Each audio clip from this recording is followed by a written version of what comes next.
Kembalinya Dewa Perang Bab 271-280. Bab 271.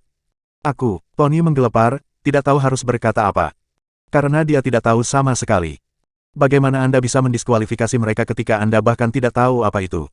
Apakah Anda tidak menyalahgunakan kekuasaan Anda di sini? Dengar, Morris Group bahkan telah mengirim produk mereka untuk pemeriksaan kualitas di Pusat Penelitian dan Pengembangan Pertahanan. Mereka lebih dari yang memenuhi syarat. Ini adalah Letnan 1 Samson Yelder dari Departemen Inspeksi Kualitas DRDC. Dia di sini untuk mengirimkan laporan inspeksi kualitas secara langsung kepada kami. Tony jatuh berlutut. Maafkan saya, Guru. Saya terbawa oleh nafsu dan keserakahan. Saya salah. Saya benar-benar salah. Tolong beri saya kesempatan lagi, Guru. Tony merendahkan kaki tuannya. Aku mengharapkan yang lebih baik darimu sebagai muridku. Tapi kamu benar-benar mengecewakanku. Cameron kejam. Pergi berbicara dengan otoritas terkait jika Anda memiliki sesuatu untuk dikatakan. Segera setelah dia berbicara, pihak berwenang tiba dan Tony dibawa pergi untuk penyelidikan. Ron dan Saweri benar-benar tercengang. Mereka tidak menyangka Morris Group akan meminta Cameron untuk maju. Saya akan memeriksa sendiri produk Morris Group, kata Cameron. Pemeriksaan berlangsung sepanjang sore, dan laporan pemeriksaan kualitas menunjukkan bahwa produk mereka memenuhi syarat untuk terdaftar di pasar. Ketika Levi membawa kembali sertifikat kesesuaian, sorakan besar muncul dari semua orang di Morris Group. Produk-produk ini dimasukkan ke dalam produksi massal sekaligus, dan Iris sudah pergi untuk membuat pengaturan dengan saluran distribusi dan pedagang. Publisitas harus dilakukan dalam skala terbesar. Pekerjakan tim publisitas terbaik dan juru bicara yang paling cocok. Kirin menyampaikan kata-kata Iris. Sekarang masalahnya telah teratasi, Levi merasa sedikit lebih tenang, dan dia memiliki waktu luang untuk melihat bagaimana keadaan di Imperial Midos Limited. Zoe telah melalui semua prosedur untuk pendirian perusahaan baru, dan yang tersisa hanyalah menemukan gedung kantor yang cocok untuk mendirikan perusahaan. Apakah Anda menemukan gedung perkantoran? Levi bertanya. Ya, ada di Elysium Plaza. Aku akan menandatangani kontrak nanti. Aku bahkan membayar deposit 20 juta. Zoe berseri-seri. Oke, aku punya waktu luang. Aku akan pergi denganmu, kata Levi. Tentu. Pukul 3 sore, Levi dan Zoe menuju alun-alun dengan mobil kompak Zoe yang harganya puluhan ribu. Mobil Anda perlu ditingkatkan. Anda adalah bos besar sekarang. Levi terkekeh. Tidak apa-apa asalkan nyaman. Zoe berkata tanpa gairah. Sayang, kamu tidak sama sekarang. Kamu akan bertemu orang kaya yang gila setiap hari. Bayangkan betapa tidak amannya mereka jika mereka ingin bekerja sama denganmu tetapi mereka melihat mobil kecil mungil ini. Kamu terlihat seperti orang yang akan berlari pergi setelah mendapatkan sejumlah uang. Baiklah, aku akan meluangkan waktu untuk mendapatkan mobil. Zoe mengakui, berpikir bahwa penjelasannya cukup masuk akal. Aku akan membelikanmu satu. Meskipun Zoe tersentuh, dia tidak mengambil hati kata-kata Levi. Levi tidak punya uang, bagaimana dia akan memberiku mobil? Mereka segera tiba di Elysium Plaza. Ketika mereka sedang menunggu lift untuk naik, mereka melihat Henry dan Son berjalan keluar dari dalam. Apa yang kalian lakukan di sini? Zoe punya firasat buruk tentang ini. Kebetulan sekali, apakah kamu di sini untuk menyewa gedung perkantoran juga? Maaf, tapi kamu tidak punya kesempatan sekarang. Aku sudah menyewa gedung yang kamu minati, Zoe, kata Son, melambaikan perjanjian sewa di tangannya. Bab 272. Ternyata keluarga Lopez telah mengawasi dengan cermat aktivitas Zoe. Harry dan yang lainnya menentang gagasan Zoe memutuskan hubungan dengan keluarga Lopez. Oleh karena itu, mereka selangkah lebih maju ketika mengetahui bahwa Zoe akan menyewa gedung perkantoran ini. Wanita malang itu tercengang saat melihat persetujuan di tangan Son. Dia dengan cepat naik lift bersama Levi dan datang ke kantor penanggung jawab Elysium Plaza. Nona Lopez, Anda di sini. Barney Geller, orang yang bertanggung jawab atas negosiasi kontrak, menyambutnya dengan hangat. Saya di sini untuk menandatangani kontrak, Tuan Geller, kata Zoe. Kami sedang berbicara di telepon, ingat. Saya menyewa Blok B selama 5 tahun dengan harga 30 juta. Barney tampak bingung. Bukankah keluarga Lopez baru saja menandatangani kontrak, Mes? Lopez, mereka bilang sudah berdiskusi dengan Anda dan bahkan membayar 10 juta sisanya. Zoe dan Levi bertukar pandang dan langsung memikirkan Henry dan Son. Henry menandatangani kontrak atas nama keluarga Lopez, kata Barney, menyerahkan kontrak kepada Zoe. Ekspresi Zoe berubah drastis setelah membaca kontrak. Keluarga Lopez terlalu jahat. Perjanjian sewa 5 tahun ditandatangani atas nama Zoe, tetapi tujuannya adalah agar grup Lopez menggunakannya sebagai gedung perkantoran. Dengan kata lain, keluarga Lopez akan menggunakan gedung kantor yang telah dibayar Zoe. Betapa kotornya. Karena Zoe telah menegosiasikan kontrak atas namanya secara pribadi dan membayar 20 juta di muka, keluarga Lopez bisa lolos hanya dengan 10 juta. Zoe hampir menangis. Bagaimana mereka bisa begitu kejam? Aaron dan Caitlin juga sangat marah ketika mereka mengetahuinya. Tapi mereka tidak punya pilihan lain kecuali mereka memutuskan semua hubungan dengan Harry. Dia sama sekali tidak menganggapku sebagai putranya. Dia selalu bias terhadap saudara-saudaraku dan tidak pernah membantuku. Aaron sangat marah melampaui kata-kata. Keesokan harinya, Lopez Group pindah ke kantor baru. Wajah Harry dan yang lainnya bersinar. Pindah ke kantor baru hanya dengan 10 juta adalah hal yang luar biasa. Tapi Zoe hanya bisa melihat tanpa daya. Zoe, kamu telah memberikan kontribusi lain untuk keluarga. Aku sangat senang untukmu. Henry terkekeh. Kau melakukannya dengan baik, Zoe. Harry menambahkan, saya sangat senang. Saya akan memuji Anda di pertemuan tahunan. Kudengar kau juga ingin pindah ke gedung kantor baru, Zoe. Benarkah? Sehun tertawa. Sungguh mengecewakan. Elysium Plaza terisi penuh. Zoe mengepalkan tinjunya dengan erat. Keluarga Lopez tidak hanya menipunya, tetapi mereka juga datang untuk mempermalukannya. Gedung perkantoran Imperial Midos Limited cukup bagus, Zoe. Kamu tidak perlu berubah. Lagi pula, kamu tidak pasti bisa pindah bahkan jika kamu sudah menandatangani kontrak. Fabian tertawa. Hahaha. Harry dan yang lainnya tertawa terbahak-bahak. Tentu saja Zoe mengerti bahwa itu adalah ancaman. Keluarga Lopez bertekad untuk mencegahnya mendirikan perusahaan baru.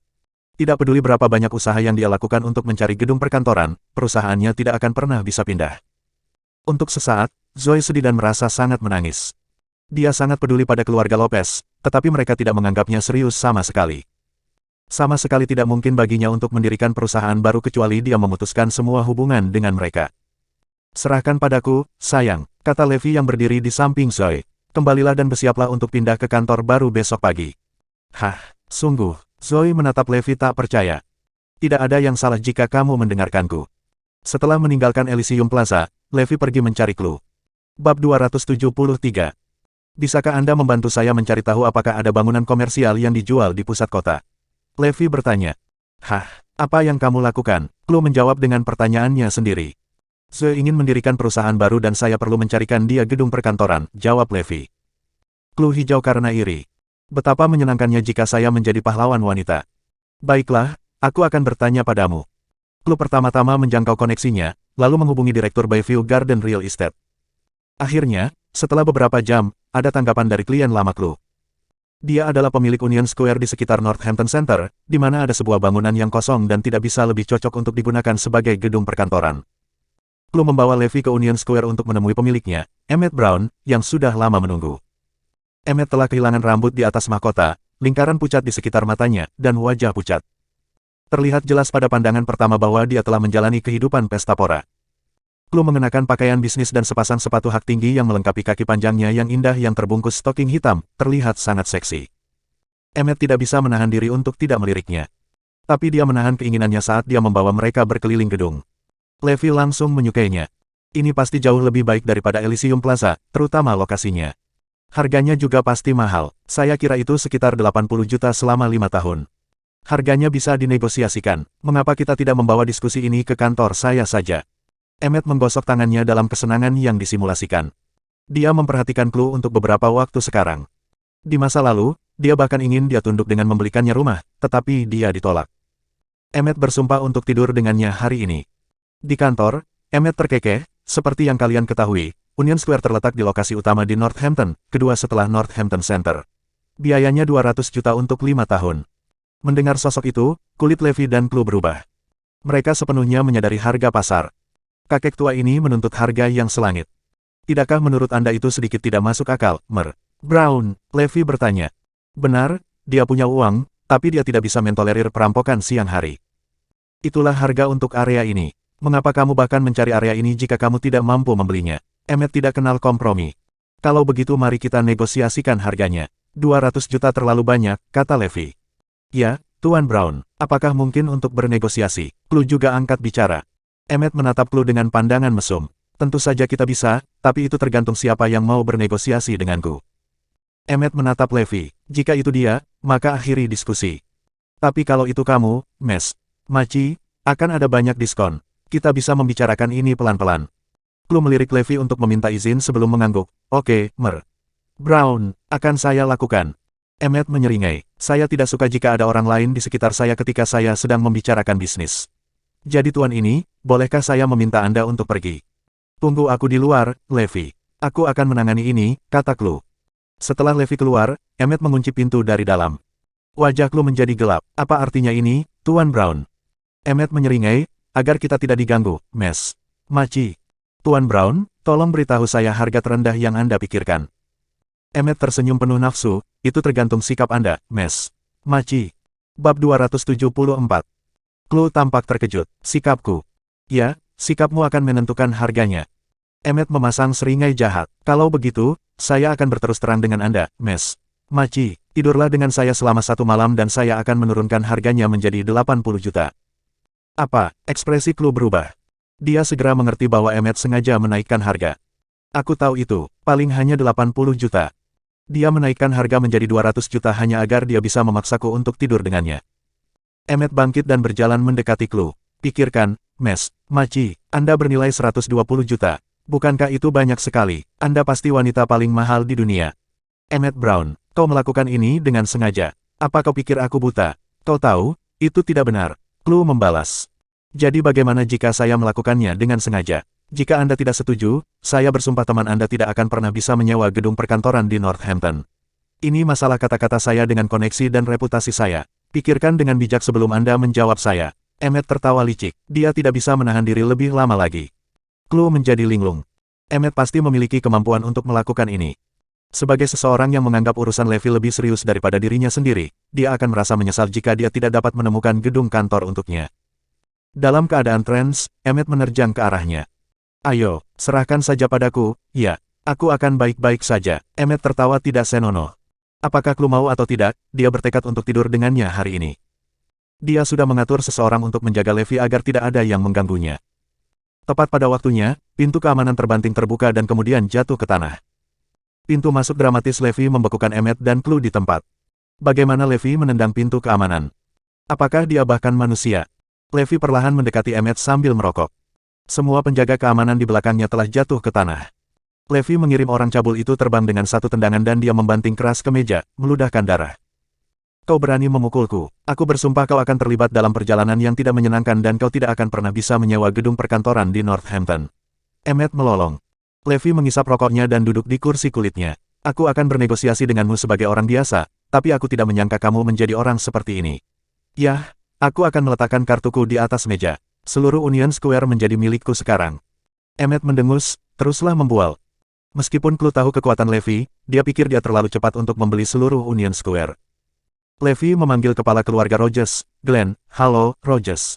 Ini Levi. Aku akan memberimu 10 menit. Beli seluruh Union Square. Glenn terkejut pada awalnya, lalu dia berkata, keluarga Rogers memegang kendali atas Union Square, jadi itu praktis milikmu.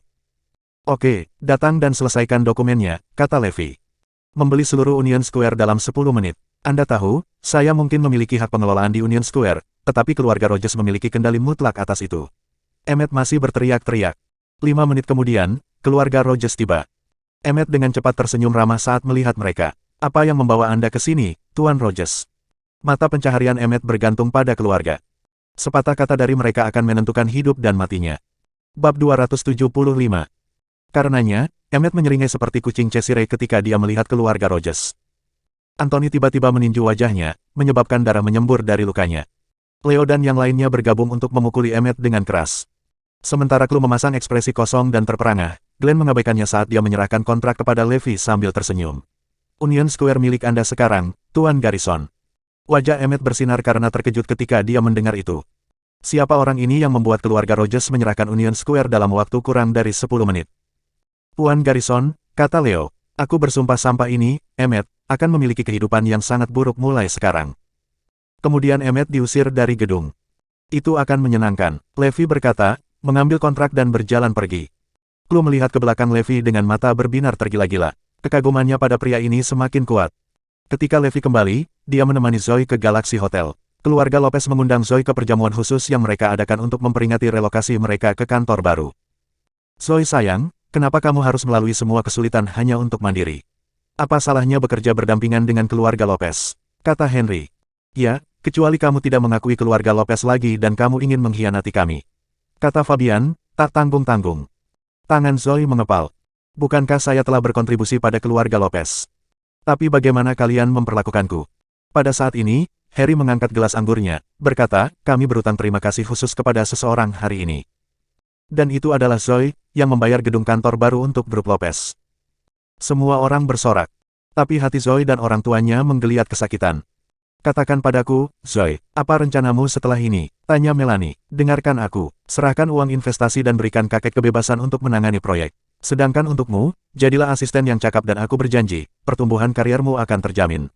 Jika kakek menyukaimu di masa depan, siapa tahu Anda akan menjadi kepala keluarga Lopez berikutnya.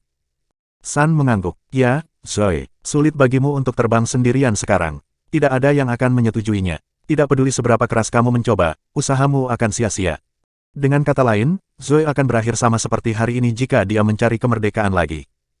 Mereka akan merampoknya dari gedung kantor baru lagi dan lagi. Pada akhirnya, dia pergi dengan gusar dan Levi segera mengejarnya. Kakek selalu lebih suka laki-laki daripada perempuan, dan dia tidak pernah menyukaiku. Zoe terisak di pinggir jalan. Sayang, jangan khawatir, aku di sini. Levi tersenyum, memberikan Zoe perjanjian sewa Union Square yang membuatnya jatuh. Apa, 10 juta selama 5 tahun? Tapi bagaimana caranya? Dia berpikir untuk menyewa gedung perkantoran di Union Square sebelum ini, di mana pusat kota sebenarnya berada. Meskipun ini akan menjadi demonstrasi kekuatan perusahaan, itu juga bisa mendapatkan kepercayaan dari investor dan mitra bisnis. Namun, dia hanya bisa menyerah karena dia mengharapkan sewanya menjadi 100 juta selama 5 tahun.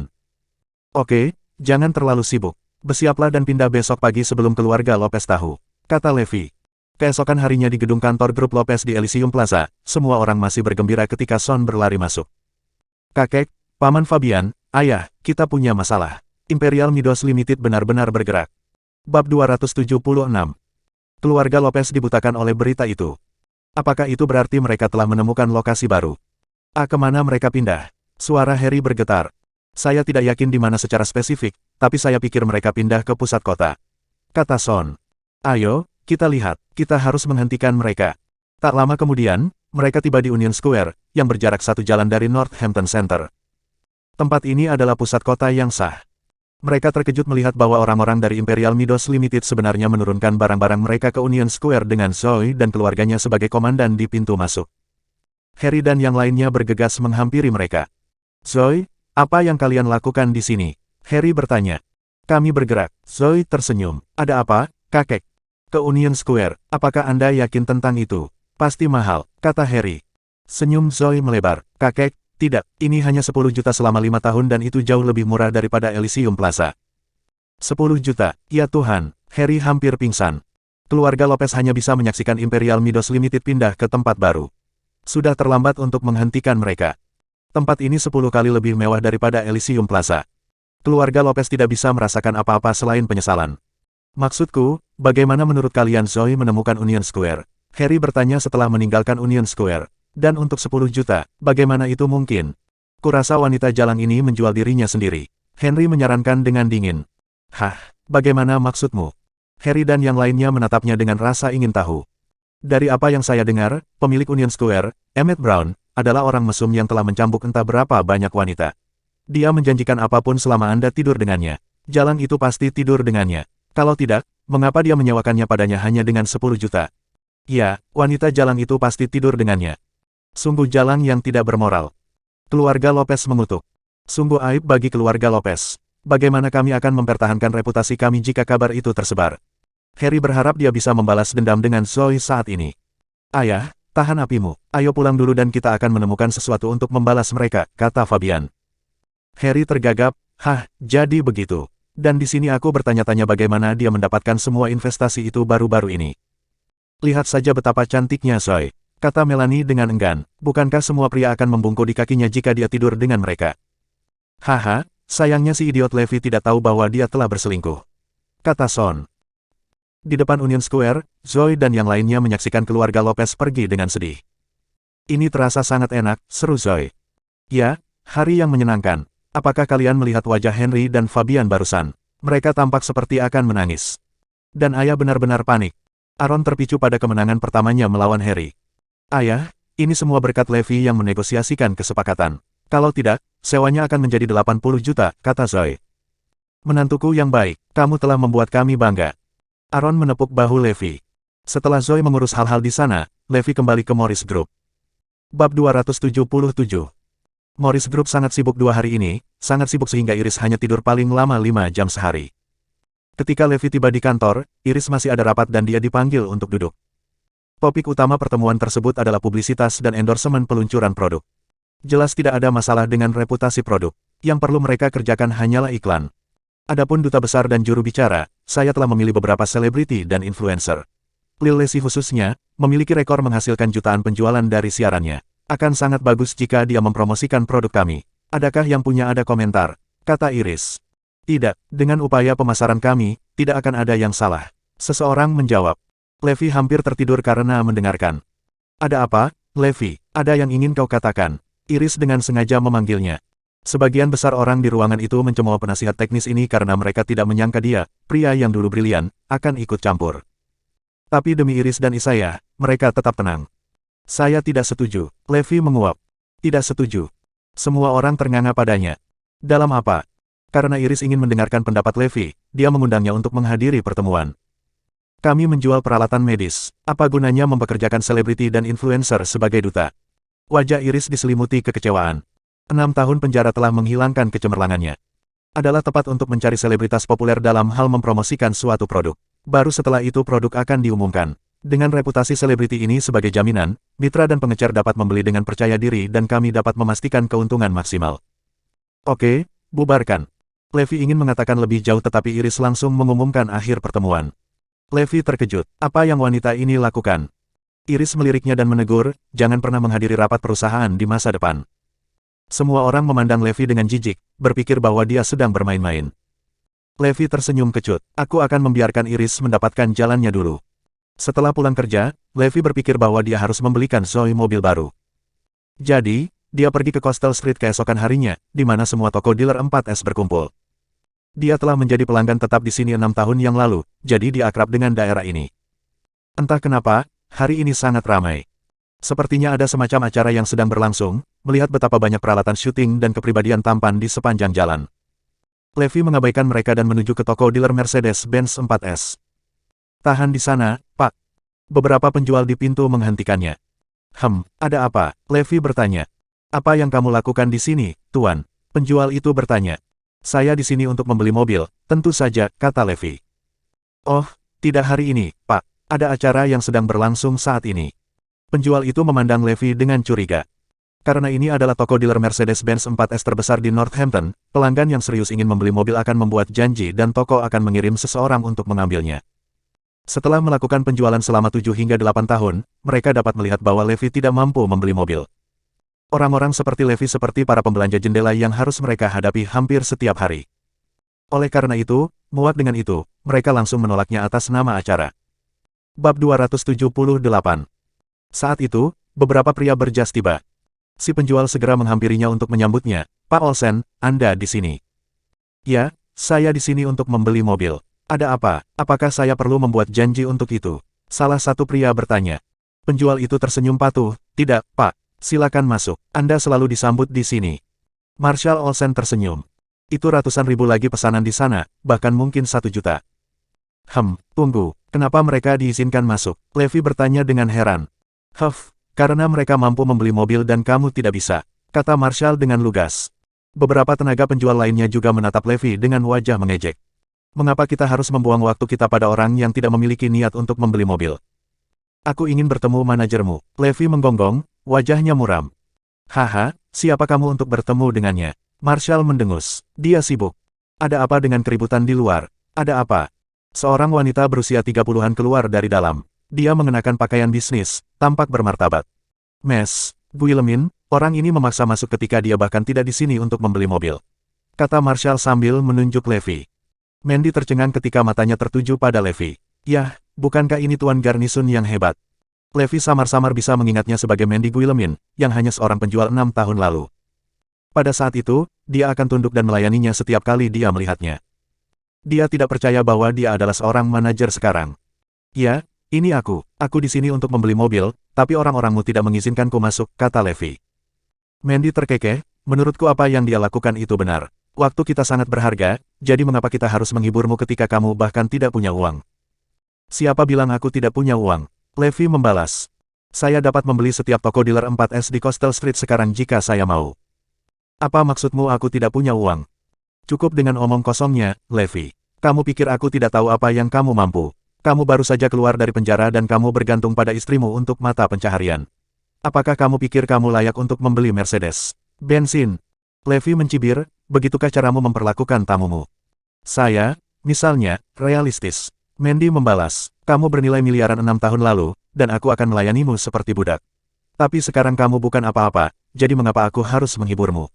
Pergilah sekarang, kamu tidak diterima di sini, bajingan malang. Mandy memberinya seteguk. Itu adalah pengalaman katarsis baginya, dan dia belum pernah merasa begitu segar sebelumnya. Di masa lalu, dia bekerja keras untuk Levi. Dia hampir bisa menjilat sepatu botnya hanya untuk mengamankan kesepakatannya. Sekarang Levi dalam kesulitan, dia mengambil kesempatan untuk menghapus rasa malunya sendiri. Ya, ini bukan tempat untuk bajingan malang. Ambil saja sepeda motor dan enyahlah. Yang lain menimpali. Levi mengabaikan mereka dan berbalik ke arah toko dealer Audi 4S di sebelahnya. Hahaha, kamu salah jalan. Pintu berikutnya adalah Audi dan BMW, yang mungkin lebih mahal dari Mercedes-Benz. Mandy terkekeh. Mes, Guillemin, haruskah saya memeriksanya? Marshall terkekeh. Tidak apa-apa, dia tidak mampu membeli mobil. Mandy masuk kembali ke toko. Masuknya Levi ke toko dealer Audi 4S berjalan mulus. Apa yang bisa saya bantu, Tuan? Wendy, si penjual, bertanya sambil tersenyum. Bab 279. Levi mengeluarkan kartu hitam secara langsung dan menyerahkannya padanya. Saya ingin semua mobil di toko Anda. Wendy membeku, bertanya dengan ragu, bisakah Anda mengulanginya, Pak? Saya ingin semua mobil ada di toko Anda. Segera, sekarang. Wendy menerima kartu hitam Levi dengan tangan goyah. Apakah ini kartu hitam American Express edisi terbatas dunia? Wendy tercengang ketika melihat kartu itu. Kartu hitam tidak hanya memiliki kuota tak terbatas, tetapi juga memiliki banyak keistimewaan. Wendy benar-benar yakin bahwa dia telah bertemu dengan miliarder legendaris itu.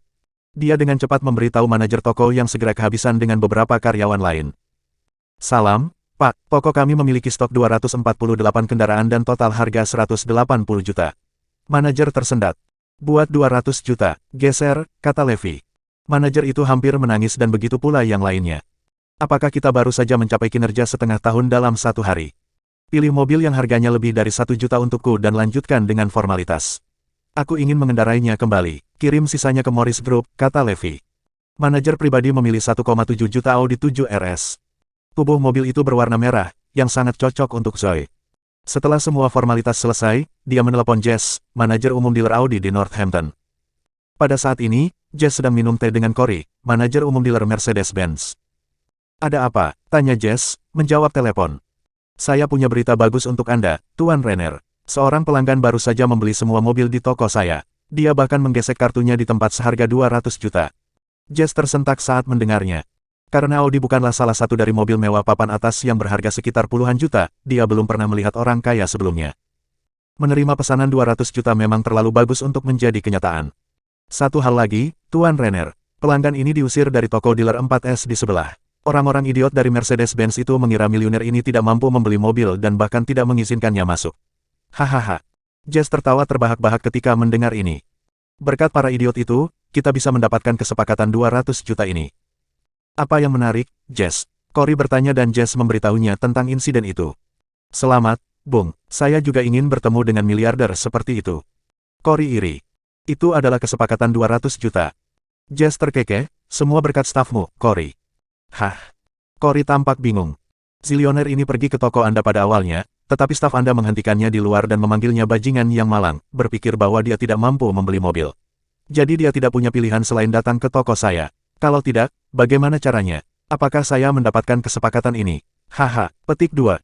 Corey membeku, wajahnya berkerut dengan urat biru menonjol di pelipisnya, dan matanya menunjukkan kematian.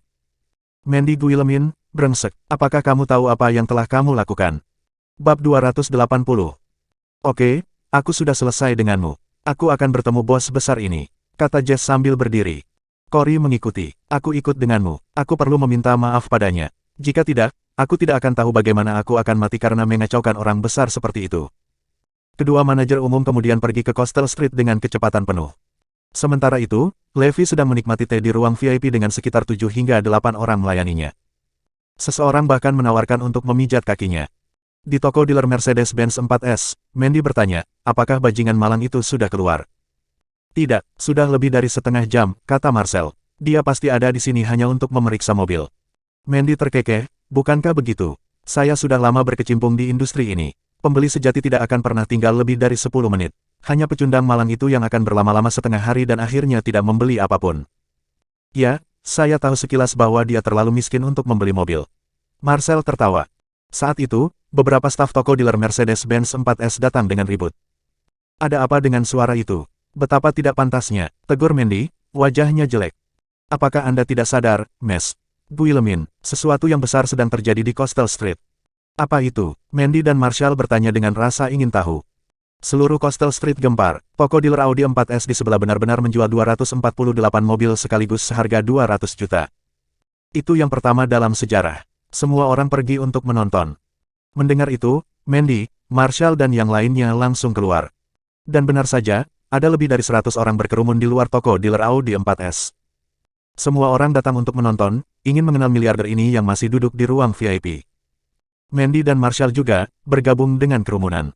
Siapa miliuner ini? Mengapa dia tidak membeli Mercedes-Benz dari kami atau BMW dari Anda? Tanya Mandy kepada manajer toko dealer BMW 4S. Saya tidak tahu, manajer itu menjawab, tapi saya dengar miliuner ini pernah ke toko Anda sebelum datang ke Audi. Mandy dan Marshall saling berpandangan. Mereka tidak ingat pernah bertemu dengan seorang miliarder seperti itu. Lagi pula, ada banyak pelanggan hari ini dan satu-satunya orang yang memberi mereka kesan terdalam adalah Levi.